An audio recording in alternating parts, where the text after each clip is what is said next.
सत श्री अकाल। Ratikant news on पर मैं आज आपको एक सूचना मैं देना चाहता हूँ। जो सूचना वह है कि जो सम्राट चौधरी जब से बने हैं तब से कुछ यहाँ पर विशेष लोगों की अपेक्षाएं एनडीए की सरकार से है।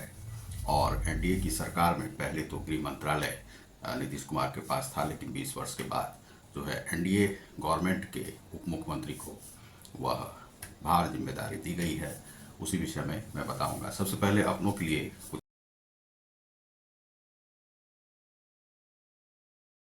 बातें। एक पत्रिका जो है वह आई है, वह है भाषा। इसका नाम है दूरदर्शी हिंदी मासिक पत्रिका भाषा, दूरदर्शी भाषा अर्थात। इसके जो संपादक हैं वह हैं आपको मुकेश शर्मा, और इसके सलाहकार संपादक में मेरा जो है सो नाम है रतिकांत सुमन। और यह जो पत्रिका है यह आपको छपती है यह apex offset printers, royal hospital के सामने, कम्फू रोड, लश्कर ग्वालियर से है। MIGA 9 शताब्दीपुरम ग्वालियर से प्रकाशित होती है। इसका यानी कि ऑफिस जो है MIGA 9 शताब्दीपुरम ग्वालियर से प्रकाशित है। इसके संपादक हैं मुकेश शर्मा। मुकेश शर्मा हमारे मित्र हैं और उसमें उन्होंने यह पत्रिका शुरू की। अब जो है यह मेरा एक आलेख है बिहार विधानसभा चुनाव के विषय में। इसके बाद यह नया भी अंक एक आ चुका है और इसमें जो है इस पत्रिका को आप मंगा सकते हैं वहाँ से, 9 शताब्दीपुरम ग्वालियर से। और इस पत्रिका में आप विज्ञापन आदि भी दे सकते हैं। दरअसल क्या है कि पत्रिका आजकल निकालना बहुत समस्या से ग्रसित रहता है और इसको बहुत बड़े बड़े व्यापारी तक इसमें सफल नहीं हो पाते हैं। तो यह एक जो मुकेश शर्मा जी हैं वह पत्रकारिता करते रहे भिंड, ग्वालियर, चंबल संभाग सबसे। तो इनकी बहुत दिन से इच्छा थी निकालने की, तो हमने कहा कि निकालिए। तो इन्होंने ये नाम मिला और इन्होंने शुरू कर दिया और हमसे कहा, तो हमने कहा कि आपका हम सहयोग करेंगे। तो सहयोग जो है सो कर रहे हैं इस पत्रिका के लिए। और यह गेटअप जो है जो भी है 32 पेज का निकलता है और इसका डिजिटल अंक भी जो है वह आ रहा है और उसमें भी न्यूज़ आपको मिलेंगे। तो यह जो है उनका प्रयास है। यह पत्रिका आप मंगा सकते हैं और इसके सलाहकार संपादक जो हैं सो हम हैं रतिकांत सुमन। तो सबसे पहले आज मैं आपको बताने जा रहा हूँ कि रतिकांत न्यूज़ ऑन यह जो चैनल है इसको यदि आपने अभी तक सब्सक्राइब नहीं किया हुआ सब्सक्राइब कर लें, लाइक और शेयर करें। तो इसमें जो अभी उप मुख्यमंत्री हैं आपको सम्राट चौधरी जी, तो सम्राट चौधरी जी से बहुत सारी अपेक्षाएं हैं, बहुत सारे लिस्ट बन रहे हैं इनकाउंटर की, माफियाओं की और बुलडोजर एक्शन की। बहुत सारी अपेक्षाएं ऐसे हैं, लेकिन कुछ अंतर है उत्तर प्रदेश और बिहार प्रदेश में। बिहार राज्य एक गरीब प्रदेश है और यहाँ पर बहुत सारे जो माफिया भी हैं वे बहुत सारे तो जातीय माफिया हैं इस प्रकार से निकले हुए। तो उत्तर प्रदेश की जो स्थिति थी वहाँ पर थे कि जो पहले से सरकार के द्वारा जो इस प्रकार के चलाए जा रहे थे तो उसमें कुछ माफियाओं को पैदा किया गया था, जिसमें कि मान लीजिए कि एक भाजपा का कोई विधायक था तो जो दुबे था, विकास दुबे, उनका जो इनकाउंटर हुआ था वह इसलिए भी हुआ था क्योंकि पहले थाना के अंदर में जाकर के विकास दुबे ने गोली मार दी थी। एक विधायक थे आपको भाजपा के, तभी भाजपा के बहुत कम ही विधायक हुआ करते थे उत्तर प्रदेश में। और उसके बाद जो है सो उत्तर प्रदेश में जो भी मुस्लिम लोग सब को इनकाउंटर हुआ है वे सभी बहुत बड़े, उन्हें माफिया नहीं कहिए, बहुत बड़े बड़े आतंकवादी थे वे सब।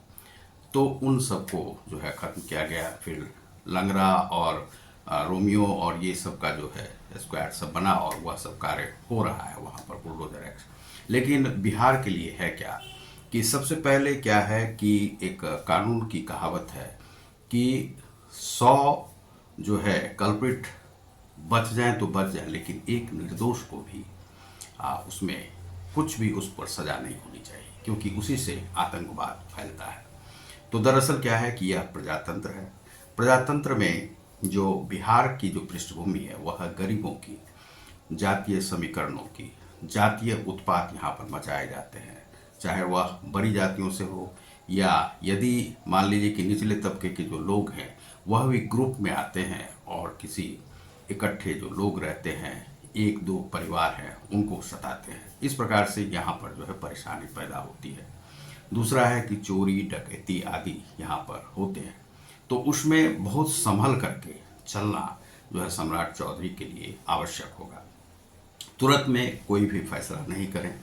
इसलिए नहीं करें क्योंकि मान लीजिए बुलडोजर एक्शन आप करने जा रहे हैं, तो क्यों कर रहे हैं सबसे पहले है पूरी लिस्ट होनी चाहिए, छानबीन होनी चाहिए। यहाँ पर पुलिस पर आप पूरा भरोसा नहीं कर सकते, क्योंकि जो ज्ञान है वह सीमित है, किसी के बारे में जानकारी है वह भी सीमित है, पूरी जानकारी आपके पास है नहीं। इसीलिए जब तक सभी का जो है पूरी जानकारी नहीं मिले कि यह जो है कल्प्रिट बना तो कैसे बना, यह बदमाश की श्रेणी में आया तो कैसे आया, इसका इनकाउंटर यदि होगा तो क्यों होगा, तो क्या वह जातीय दबाव में ऐसा बन गया, क्या बेरोजगारी के कारण से ऐसा बन गया, क्या उसके पास कोई रोजगार नहीं था, क्या वह कोई काम करना चाहता था, उसे समाज ने काम नहीं करने दिया तो वह ऐसा बन गया।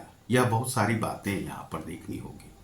रहा रोमियो और उसकी बात, तो वह जो है यहाँ पर आपको देखना आवश्यक है, लेकिन बिला वजह किसी को सताया नहीं जाए। पुलिस का शासन हो, सुशासन की व्यवस्था हो, लेकिन एक भी निर्दोष को सजा नहीं होनी चाहिए।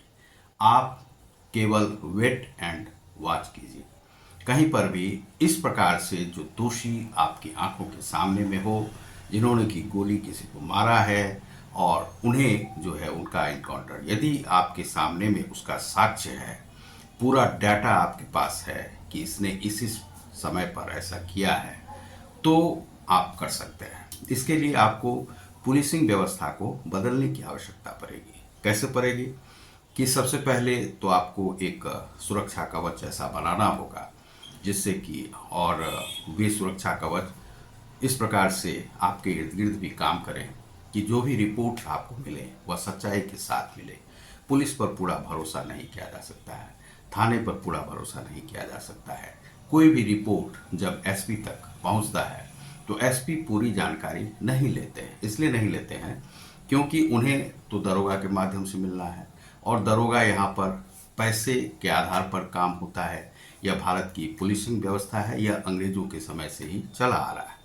तो यह जो व्यवस्था है उसमें आपके पास पूरी रिपोर्ट सच्चाई के साथ नहीं मिलेगी।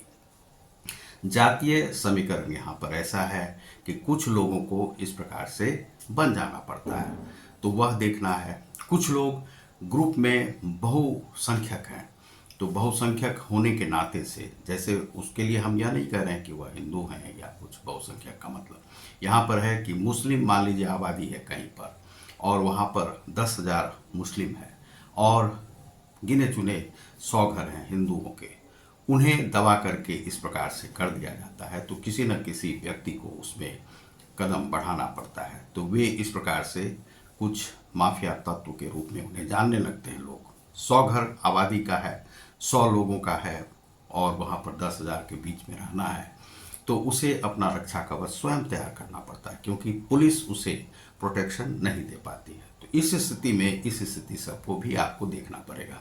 किसी जगह पर आप जाते हैं तो वहाँ पर मान लीजिए कि किसी जो जाति का है, तो जाति बहुल एरिया है और वहाँ पर अल्पसंख्यक जाति के, हिंदू जाति के ही कोई लोग हैं, उनका 2 ही घर है, और किसी बहुसंख्यक जाति का जो घर है वह 100 से ज़्यादा है, तो उनकी बहु बेटियों को छेड़ा जाता है। तो इसके लिए प्रोटेक्शन के तौर पर वे अपनी सुरक्षा कवच को बनाते हैं। तो ये सभी जानकारी आपके पास होनी चाहिए, किस जाति का कहाँ पर यह है और कौन सताता है, कौन क्या करता है। इसीलिए जो भी आप एक्शन लें, कार्रवाई करें, वे निर्दोष पर नहीं होने चाहिए। माफिया कौन किसे माफिया कहता है, माफिया का पहले परिभाषित करना आवश्यक है कि किस किस प्रकार के माफिया को आपको दंडित करना है, क्योंकि बहुत सारे हैं कि इस प्रकार से जो सताए गए हैं उन्हें जो है माफिया के रूप में जन्म लेना पड़ा, क्योंकि वे यदि उस प्रकार से बाहुबली नहीं बनते तो उन्हें लोग जीने नहीं देता। तो उन लोगों को भी आपको देखना होगा क्या वास्तव में वे इसी प्रकार का दुष्कर्म करते हैं, राष्ट्र हित के लिए हैं या नहीं हैं, राष्ट्र का अहित करते हैं, तो उन पर कार्रवाई होगी।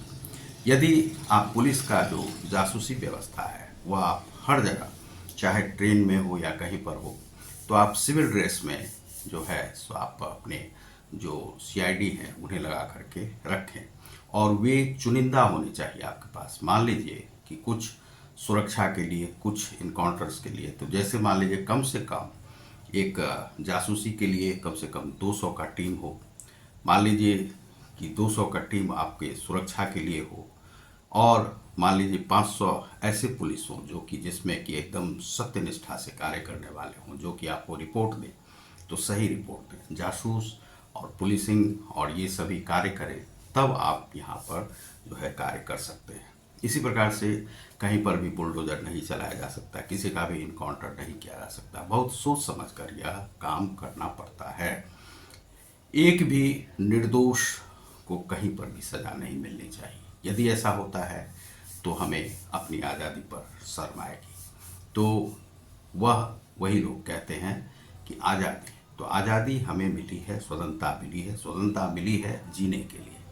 निर्दोष यदि कहीं पर भी सताया जाता है तो यह भारत की स्वतंत्रता की तौहीन होगी। इसीलिए किसी भी जीव पर हमला नहीं हो, और वह जो रंगदारी करने वाला है, बदमाश भी है, उसे भी यह सोचना चाहिए। यदि किसी पर भी इस प्रकार से निर्दोष पर वह कार्रवाई करता है, चोरी करता है, डकैती करता है, गोली चलाता है, माफिया करता है, तो अब मान लीजिए कोई शहाबुद्दीन का जो केस है उसमें यदि तेजाब से नहला दिया जाता है, ऐसे ऐसे जो माफिया है उन पर कार्रवाई हो सकती है। जो मानवता की तौहीन करता है, देश की स्वतंत्रता का तौहीन करता है, आज़ादी का तौहीन करता है, तो यदि ऐसे जो कायर जो माफिया है उन सब पर कार्रवाई हो सकती है। यदि आपके पुलिस, आपके जासूस आपको पूरी सूचनाएं एकत्र करके दे रहे हैं, तब उस पर विचार विमर्श के साथ ही इनकाउंटर, बुलडोजर एक्शन आदि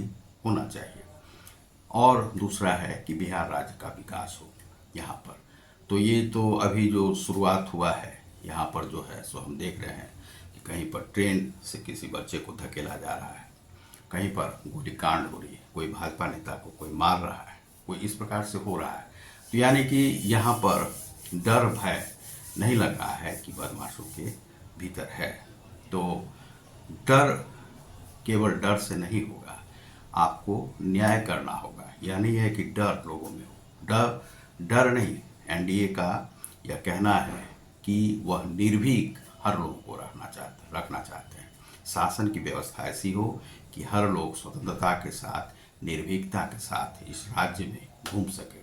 तो ये बिहार राज्य की जिम्मेदारी गृह मंत्रालय सम्राट चौधरी पर दी गई है, तो वे अच्छी तरह से कार्य करें, इसकी हमें जो है सो संभावना है कि वे ऐसा करेंगे और लोगों के सोच पर वे खरे उतरेंगे। तो बहुत बहुत धन्यवाद। आप देख रहे हैं रतिकांत न्यूज़ ऑन पर। बहुत बहुत धन्यवाद। नमस्कार।